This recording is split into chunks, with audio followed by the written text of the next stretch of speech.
Hello guys, আসসালামু আলাইকুম। আজকে আপনাদের সাথে একটা ইন্টারেস্টিং ভিডিও নিয়ে চলে আসলাম। সো আজকে ইন্টারেস্টিং ভিডিওটা কি? সো আজকে হচ্ছে এই যে আমার একটা বড় ভাই হচ্ছে আমাকে একটা কসমেটিক গিফট করছে। সো এই প্যাকটা খুলে দেখবো যে বাসায় নিয়ে আসছি। তো দেখি এটার মধ্যে কী কী আছে। সো যেহেতু বড় ভাই গিফট করছে, তো একটু খুলে দেখি আর আপনাদের সাথেও একটু ভিডিওটা শেয়ার করি ভিডিওর মাধ্যমে। ফার্স্টে দেখি কি দিছে।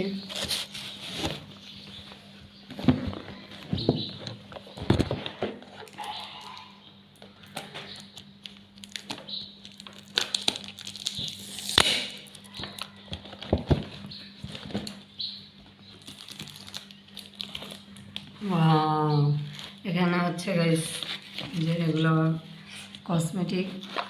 তো এই যে এগুলো হচ্ছে ন্যাচুরাল, এটা হচ্ছে শ্যাম্পু। তারপরে এখানে এখানে একটা শ্যাম্পু আছে, একটা হচ্ছে দুইটা হচ্ছে তেল আছে, ঠিক আছে। একটা হচ্ছে ফেস ওয়াশ আছে, আর সাথে এগুলো কি বডি লোশন। এগুলো হচ্ছে বডি লোশন, আর এটা হচ্ছে বডি ওয়াশের যে এটা থাকে এটা। তো এই যে আজকে হচ্ছে এই যে এগুলা আমার একটা ভাইয়ার বাসায় গেছিলাম, মানে আমার খালাতো ভাইয়ের বাসায় গেছিলাম। সো ওখান থেকে উনি এটা আমাকে গিফট করছে। এই যে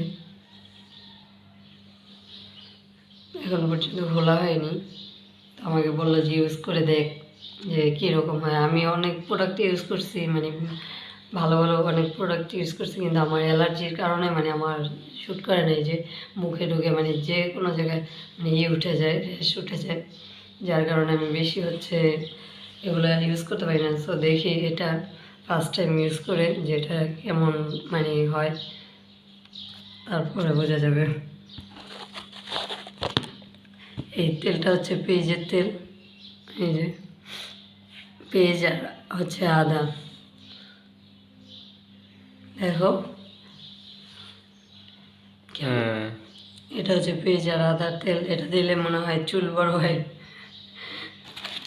এটা এমনি হচ্ছে নারকেল তেল যেটা হয়। আচ্ছা, এটা নিম রাইস পাউডার, আর হচ্ছে এগুলো কি মিক্সিনে একটা হচ্ছে ফেস ওয়াশ, এই আর কি। আর এই দুইটা হচ্ছে বডি লোশন। শীতে এগুলা মানে এগুলা বেস্ট, মানে যাদের কোনো সাইড ইফেক্ট নেই বা যাদের হচ্ছে কোনো অ্যালার্জির সমস্যা নেই, র্যাশের সমস্যা নেই, তারা এগুলো অ্যাভেলেবেল ইউজ করতে পারে। তো আমাকে যেহেতু গিফট করছে বড় ভাই, তো দেখি আমিও ইউজ করে কীরকম রেজাল্ট পাই, তারপরে দেখা যাবে।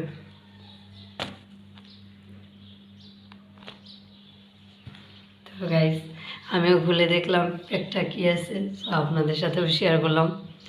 আজকে ভিডিওটা কেমন লাগলো অবশ্যই কমেন্ট করে জানাবেন, আর আমার চ্যানেলটাকে বেশি বেশি করে সাবস্ক্রাইব করে দেবেন আপনার। তো গাইস, আজকের ভিডিওটা এই পর্যন্তই। নেক্সট আবার দেখা হবে অন্য কোনো নিউ ভিডিওতে। তো সেই পর্যন্ত ভালো থাকুন, সুস্থ থাকুন। আল্লাহ হাফেজ।